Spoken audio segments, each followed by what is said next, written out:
Hello, welcome to my channel. Today I'm going to install my dropper post on my fat bike.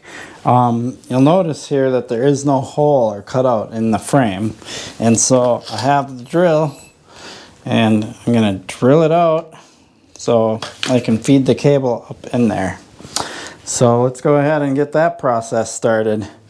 This will be pretty cool, and if you don't know how to install a dropper, you will figure out how to do it right here and now.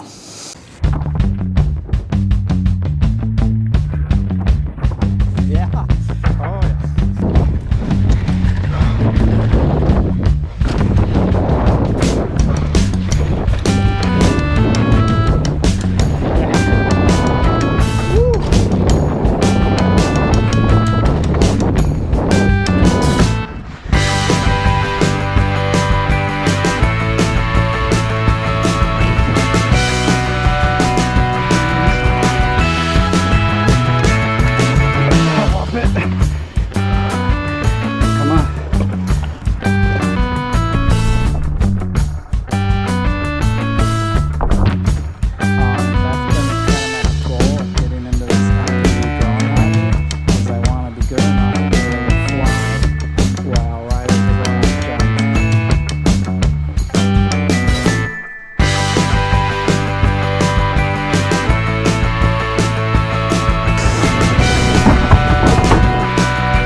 Ideally, I would take a little center punch and make a starter hole. I couldn't find my center punches, so I'm going to just go ahead and try this. Oh, and before I do that, I'll show you how I kind of know where to do it.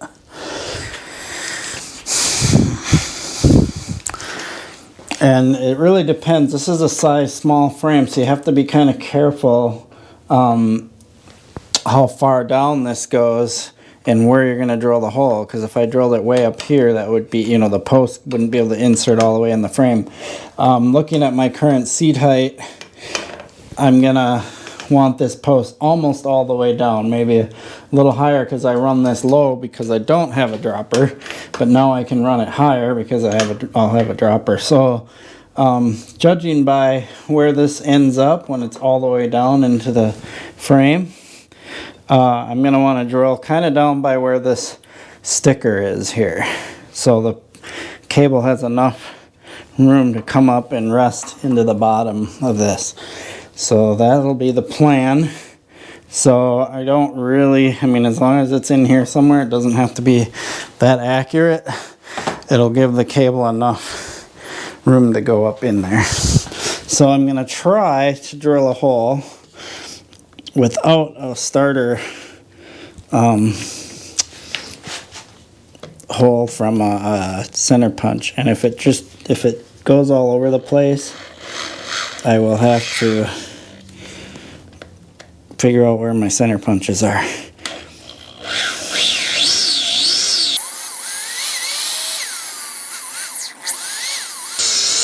This is aluminum, so it should drill fairly easy.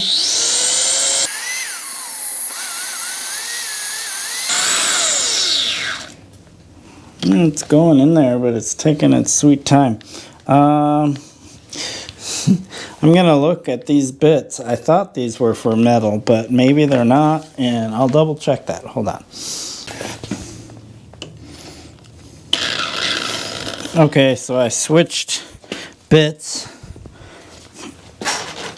I found some metal ones, because that other one must have been for wood.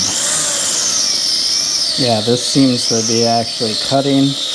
I don't have any water or anything to cool this off, so I'm going to kind of go slow.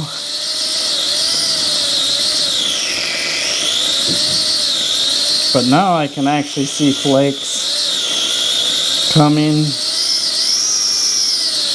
Whenever you're drilling metal, you want to make sure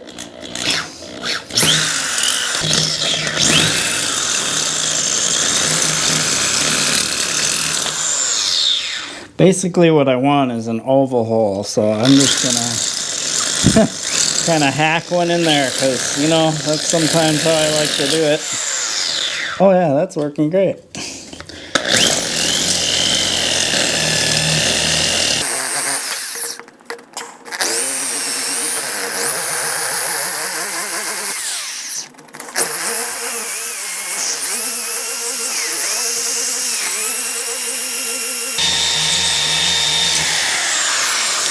So I'm going to check that real quick and see if the cable easily goes in and bends up. Because it's really all we want is for the cable to be able to go in the hole and go up without it having to bend too sharp. It seems a little sharp to me. So I want to ovalize that a little more without the bike falling over.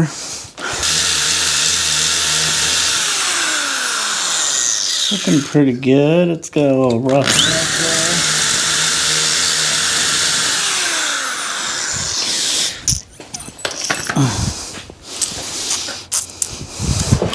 I have a round file in here somewhere. There it is. See if that fits. My round file doesn't fit. And, oh yeah, that fits. Alright, perfect. So the rest of this I'll clean up with my round file and then we'll be good. So that's good enough. Oval so the cable can kind of bend and go in there. If I need to widen it more I will, but I think it should be fine. The next step is you have to wire up your cable, dropper cable, and so they have this little end on here and you want to feed this through, and this is the inner cable. So now you have that little end piece, if you can see that. It's kind of cylinder shaped. And once you have that, you can then put this cable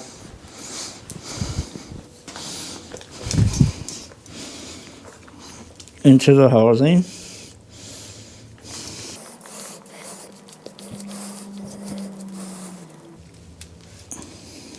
Right? Actually, let's back that up. Sometimes I get out of order. I want to run this into the seat tube first. All the way up.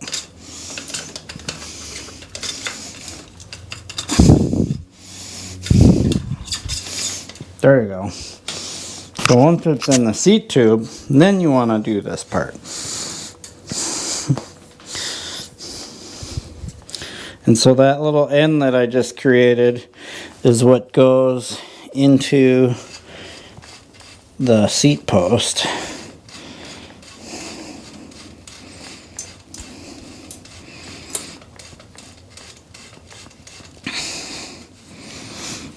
So we're done with that part. Then what you want to do is you need to slip this in to catch. There's two pieces here. There's the top piece, and then this is where the housing of the cable is going to go into, and that will sit in there, and that's how the seat tube, the dropper post, gets actuated. So I'll just go ahead and do that. Usually these are slotted, so you can just pop it in there. Yep. So it should go in there just like that. Not sure if you can see this on the video. So once that's in there, I can pull this cable down, or yeah, cable, and put it in there, and then I want to push the housing up all the way in there. So that is in there properly.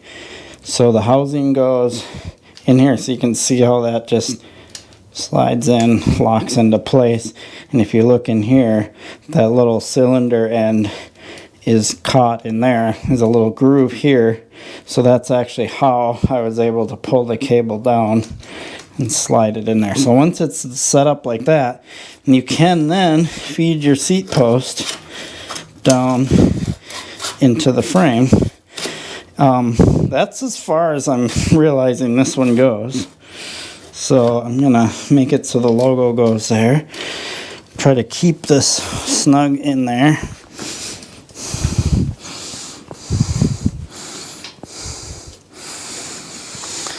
So now what I have to do is run this wire up my down tube to the lever, and then I'll attach this end to the lever, and I'm gonna have to cut this to size. So I might have to finagle this a little bit to get it right, but let's go ahead and readjust the camera and do that. But you can clearly see how the dropper post end is hooked up, and that this will run like that, and I'll zip tie it to the down tube, and it'll be nice and clean. I actually removed this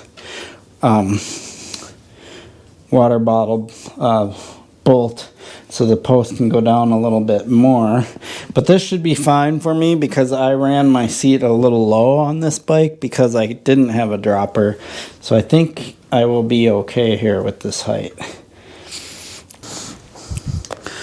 Okay, so I put the lever together.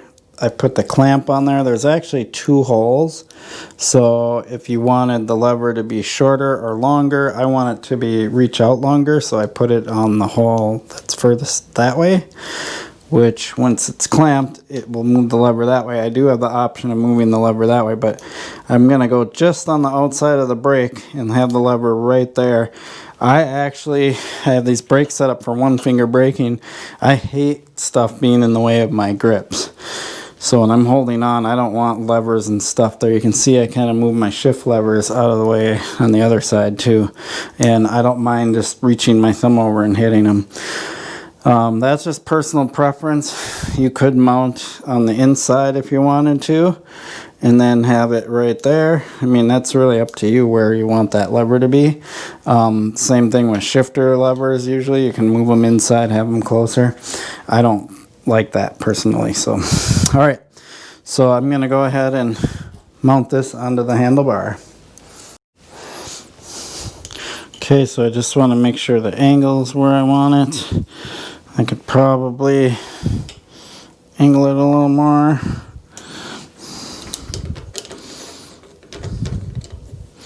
This is something I can easily adjust once I have it all working. So there we go. Nice little lever to push. So now all I have left is to cut the length of my housing and run the cable up through here, and on the back side here is a little deal that catches your remaining cable, and you can tighten it up there. So it's opposite of how you do brake lever. So at least in this brand, usually your brake lever is where you start your cable and where the little end is that catches, and then your cable goes down, and then you do the tightening at the brake. And in the case of a dropper post, you actually set it up at the post where it engages in the post, and then the cable comes up, and then you pinch it here at the lever, and you'll have this long cable sticking out. We'll show you that in a minute, and then you just cut that off and put a little thing on the end. So let's go ahead and do that step. Okay, so now I cut the housing to length. I'm just gonna feed this all the way through, and I decided to go on the outside of the C2 here and then actually cross over the top of the down tube. I suppose I could go underneath, but I wanted to wrap around the outside and come in because it just seemed like a much cleaner angle. And now I have to decide, do I want this to go across the top, or should I refeed it to go across the bottom? I think I'm going to refeed it to go across the bottom. That just makes way more sense. So we're going to go underneath, back around, yeah, and across the bottom. And then when I zip tie that on there, it'll be a cleaner look. And then that way, if I ever do put water, I never use water bottles on my bikes because I've discovered when I run water bottles, they fall off. I got to put the little end on there too before I get too excited.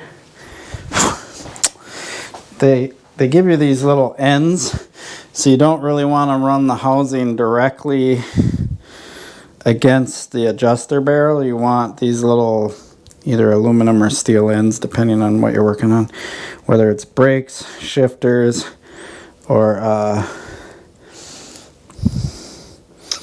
dropper post cables. Well, that just does not want to go through there.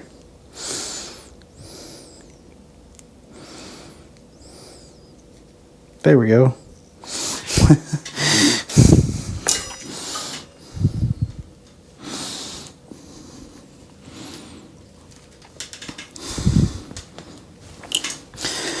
And then what will often happen is when I push the lever, it will cause everything to kind of tighten up and adjust properly. So and then you have to retighten it. Okay, so now we have the cable in there, and basically we have to loosen this little bolt under here, get the cable underneath it, and then tighten it back up again.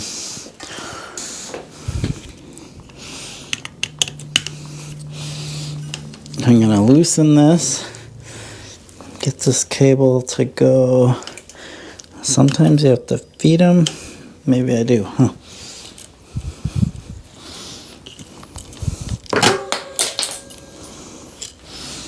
Nope. We don't want the fraying. If it starts to fray, your best bet, if you can't recover it right away, is to cut it and not make it continue to fray down the cable. But I preserved that one.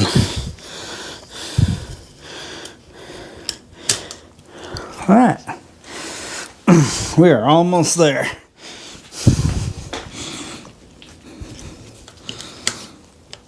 So what I'm going to do is tighten this, because I know that as soon as I push the lever, everything is going to adjust.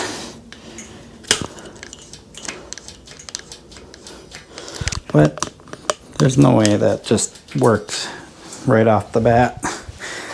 Guess we'll find out. Oh my gosh, it did. That is rare. Alright, I'm going to change the angle of the camera so you can see this in working order. So the lever's here, and when I push the lever in, I can push the post down, and then when I push the lever, it comes back up. So I have a fully functioning dropper post. All I have to do is throw the seat on here, zip tie this cable, and cut this end off and cap it, and I'm good to go. That was like, this is the second time I've installed a dropper, and that was super easy. So let me go ahead and just do all the finishing touches, and then we'll celebrate the success of this afterwards.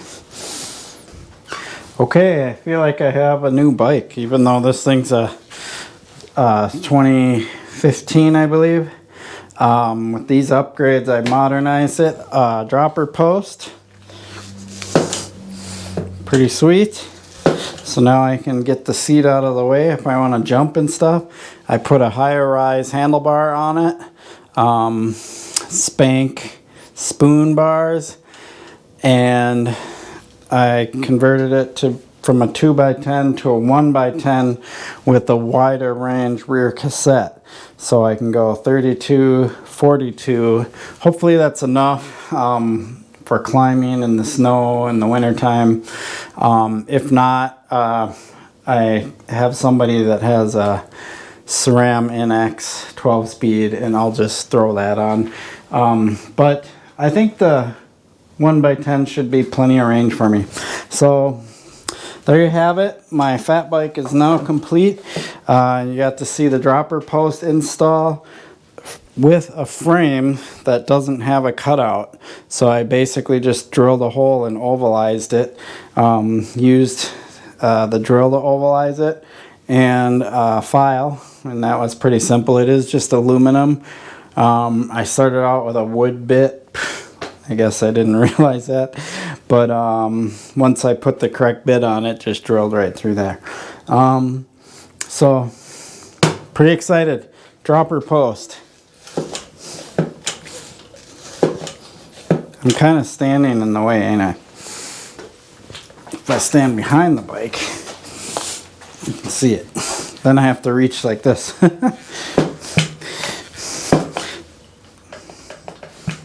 This is a variable height, so if I wanted to do halfway, I could.